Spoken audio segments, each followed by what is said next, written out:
श्री नारद जी एक ऐसे संत हैं जो बिना का गुणानुवाद करते हुए सब में रुचि भरते हुए भगवान ने नाम संकीर्तन करते हुए संपूर्ण सृष्टि में विचरण कर रहे हैं।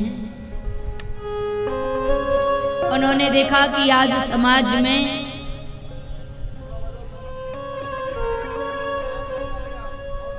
बड़े बुजुर्गों की कौन सुने कौन पूछे। घर में तो दादी बाबा की चलती नहीं है, बहुओं की चलने लगी है। अच्छी बात है, बहू पढ़ी लिखी है तो चलना ही चाहिए, समझदार है तो चलना ही चाहिए। लेकिन बड़ा उत्सव हो, बड़े कार्य हो तो बुजुर्गों से भी सलाह ले लेना चाहिए, पूछ लेना चाहिए। कलयुग में सत्य नहीं रहा। मैंने देखा श्री नारद बोल रहे हैं, दान नहीं रहा, सत्य नहीं रहा, दया नहीं रही, तप नहीं रहा, झूठ का बोलबाला हो गया है। बड़ी चतुराई से लोग झूठ का आश्रय ले लेते हैं। अब तो सहजता में भी झूठ बोलने लगे हैं और झूठ बोलने पर भी उनको कोई गलानी नहीं होती। तो श्री नारद जी सारी पृथ्वी में भ्रमण करते करते चले जा रहे हैं। अहम तो पृथ्वी या तो ज्ञात्वा सर्वोत्तमामिति पुष्करम चा प्रयागम चा काशीं गोदावरीं। देखा जाना था प्रयाग, पहुंच गए बद्रीनाथ। जाना था बद्रीनाथ, पहुंच गए श्रीवंदर रामेश्वरम। जाना था बद्री का श्रम तो पहुंच गए कुरुक्षेत्र। सारी पृथ्वी पर भ्रमण करते करते उन्होंने वृंदावन की भूमि पर जब कदम रखा तो एक कौतुक देखा। वह कौतुक क्या है? एक युवती तरुणी अवस्था में है, उसकी गोद में अचेतन बालक पड़े हैं जो वृद्ध हो गए हैं। साधु होने के कारण थोड़ी देर ठहरे, आगे चलने लगे। गंगा, यमुना, सरस्वती, गोदावरी, चर्मवेतिका, क्षिप्रा, अनेक अनेक नदियां जिसकी सेवा में लगी हुई हैं। श्री नारद जी जब आगे चलते हैं तो आवाज आती है, मोमो साधु क्षणं तिष्ठ मच्चिंतामपि नाशया।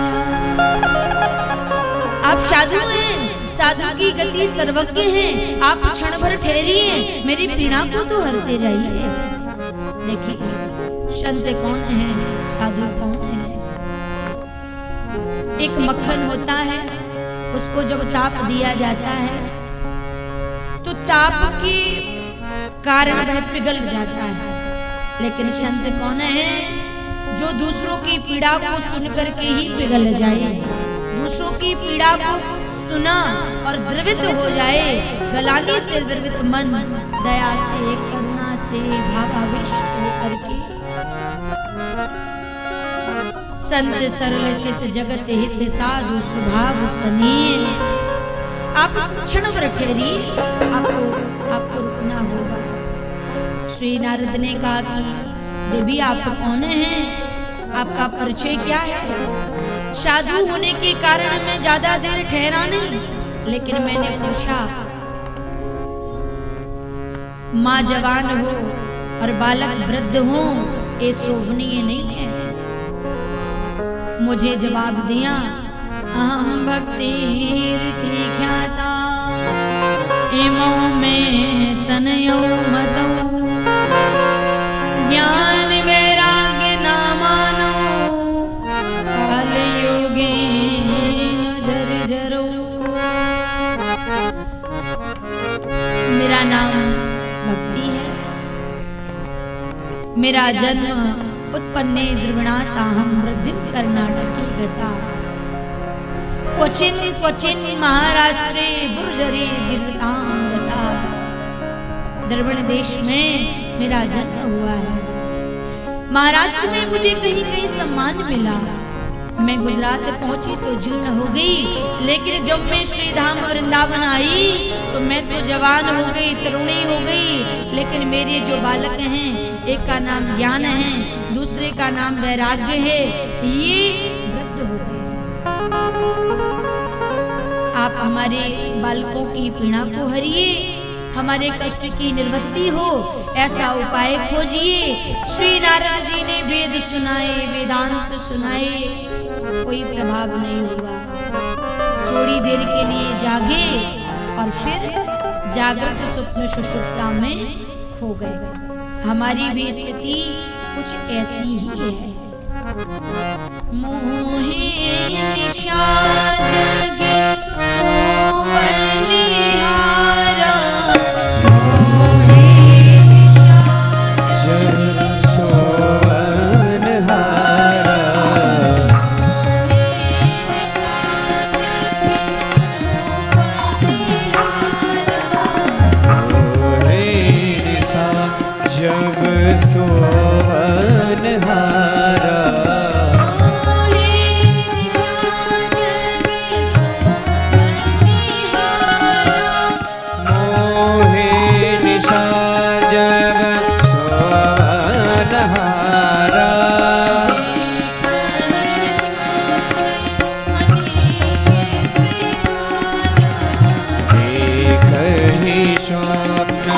अनेक प्रकार।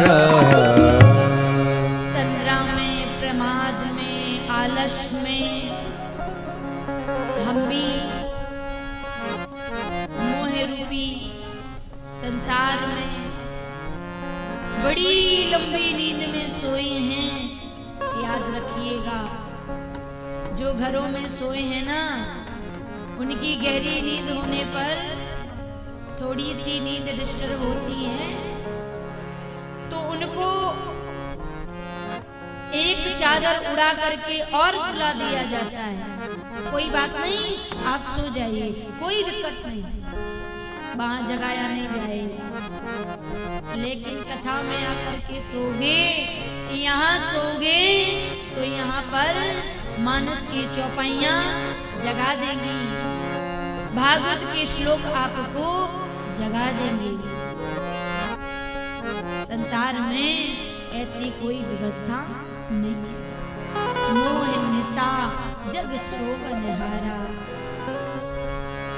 ना जाने कितना चिंतन उठ रहा है। ना ही कश्यति क्षणमपि जातु तिष्ठत कर्म कृत, कार्यते हवसा कर्म गुणै स्वाभाविकै व्रलात्। मनुष्य का स्वभाव कैसा है?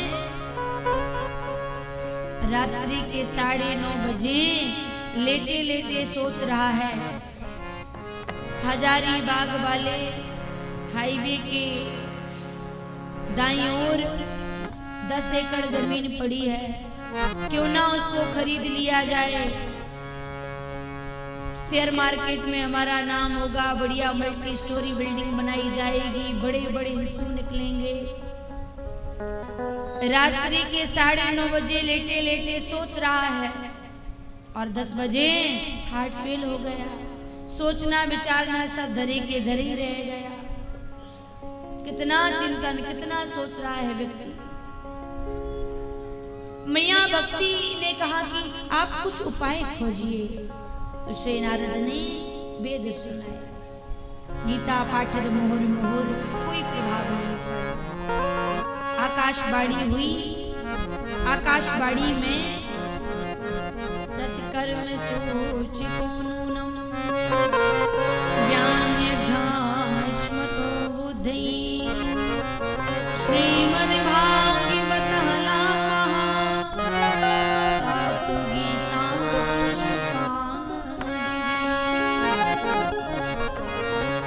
सत्कर्म करिए नारद, तब भक्ति के कष्ट की निवृत्ति होगी, तब ज्ञान वैराग्य का बुढ़ापा दूर होगा। श्री नारद ने सोचा, ये आकाशवाणी का सत्कर्म क्या है? मैं कैसे जानूंगा कि सत्कर्म का अर्थ क्या है? तो श्री नारद जी बड़े बड़े संतों के पास जाते हैं। अब कोई साधारण आता तो बात बन जाती, लेकिन श्री नारद कोई साधारण नहीं है। तो श्री नारद जी आ रहे हैं हमारे आश्रम में, अब ये सत्कर्म का अर्थ पूछेंगे। सो बड़े बड़े महंतों ने मौन धारण कर लिया, कई तो समाधि में पहुंच गए, कईयों ने स्थान ही छोड़ दिए। श्री नारद ने कहा, मैंने वेद सुनाए, वेदांत सुनाए, गीता का पाठ सुनाया, जब उससे कोई प्रभाव नहीं पड़ा, सनक सनंदन सनातन सनत कुमार बैठे 4 व्यास एक आसन पर। श्री नारद जी गुजर रहे हैं, पूछा, क्या बात है नारद? भगवान के भक्त के चेहरे पर चिंता की लकीरें, ये तो हमने कभी देखा नहीं। श्री अर्जुन चादर ओढ़ करके सो रहे हैं और भीष्म ने प्रतिज्ञा धारण करी, कोई भी पांडव जीवित नहीं बचेगा, आज सारे पांडव मारे जाएंगे। श्री नारद ने कहा, श्री योगी योगेश्वर भगवान कृष्ण घूमते घूमते चले आए श्री अर्जुन की झोपड़ी की ओर, जगाते हुए कहा कि अर्जुन, तुमने सुना नहीं क्या भीष्म ने प्रतिज्ञा धारण करी कि कल सभी पांडव मारे जाएंगे? अर्जुन ने कहा, प्रभु, जिसकी चिंता में जगतपति जाग रहा हो, स्वयं श्री कृष्ण चिंतित हो, उसको कैसी चिंता? भला वो क्यों नहीं सोएगा? भला वो तो निश्चिंत ही रहेगा। तो श्री नारद, तुम्हारे अंदर कौन सी पीड़ा है? तुम इतने चिंतित क्यों दिखाई दे रहे हो? श्री नारद ने कहा, प्रभु, आकाशवाणी का एक शब्द है, उसका अर्थ जानने निकला था, कोई बता नहीं सका। आप बताइए, सत्कर्म किसको कहते हैं? एक बड़ा विशाल वृक्ष है, उसमें हजारों फल लगे हुए हैं, लाखों डालियां हैं, अरबों पत्ते हैं, लेकिन जड़ तो एक है। तो जो वेद नहीं कर सके, जो वेदांत नहीं कर सके, जो गीता ने नहीं किया, वह श्रीमद् भागवत कर सकेगी? बिल्कुल कर सकेगी। श्रीमद् भागवता लापा सातु गीता शुकादेवी, ये श्री सुखदेव की वाणी है, ये मिथ्या नहीं हो सकती है, ये साधारण नहीं है। तब आनंद नामक तट पर श्री बद्रीनाथ में सनक सनंदन सनातन सनत कुमारों ने श्रीमद् भागवत का सुंदर सा वाचन किया। श्री नारद जी आसन पर विराजमान हुए, पत्नी कहां से लावे? तो श्री नारद एक ऐसे विरक्त श्रोता हैं जो भाव से भगवान की संपूर्ण कथा को श्रवण करते हैं। किसके लिए करते हैं? जगत के उत्थान के लिए, भक्ति के कष्ट की निवृत्ति के लिए, ज्ञान वैराग्य की मुमुक्षा दूर करने के लिए। जब सुना, श्री नारद जी स्वयं कथा को श्रवण कर रहे हैं, मानस पुत्र स्वयं सुना रहे हैं। तो बड़े बड़े ऋषि मुनियों ने अपने अपने आश्रम छोड़ दिए और दर्शन करने भागवत का बद्रिकाश्रम की ओर चल पड़े। भक्ति महारानी ने जब श्रवण किया तो था थैया करते हुए नृत्य करने लगी। आज भक्ति नाच रही है, प्रहलाद कांसा बजा रहे हैं, ध्रुव जी मृदंग बजा रहे हैं, देवराज इंद्र पधारे, शक्ति पारासर पुलस्त अंगिरा वशिष्ठ बड़े बड़े महर्षि मैया भक्ति के कष्ट की निवृत्ति हो, ऐसी भावना के साथ भागवत श्रवण करने के लिए सामने प्रकट हुए। श्री कृष्ण गोविंद हरि मुरारे, हे नाथ नारायण वासुदेवा। श्री कृष्ण गोविंद हरे मुरारे, हे नाथ नारायण वासुदेवा।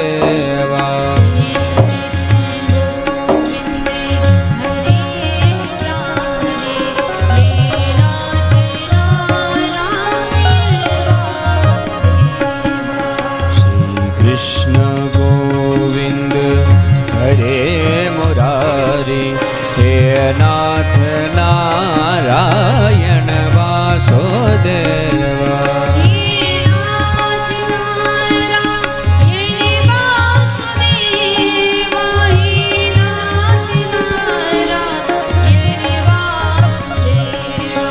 हे नाथ नारायण वासुदेव, हे नाथ नारायण वासुदेव।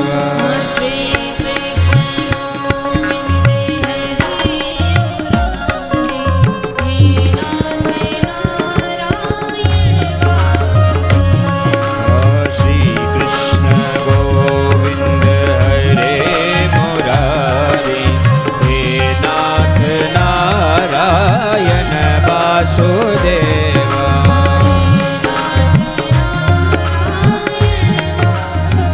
हे नाथ नारायण वासुदेवा। जय जय हो, वृंदावन बिहारी लाल की जय हो।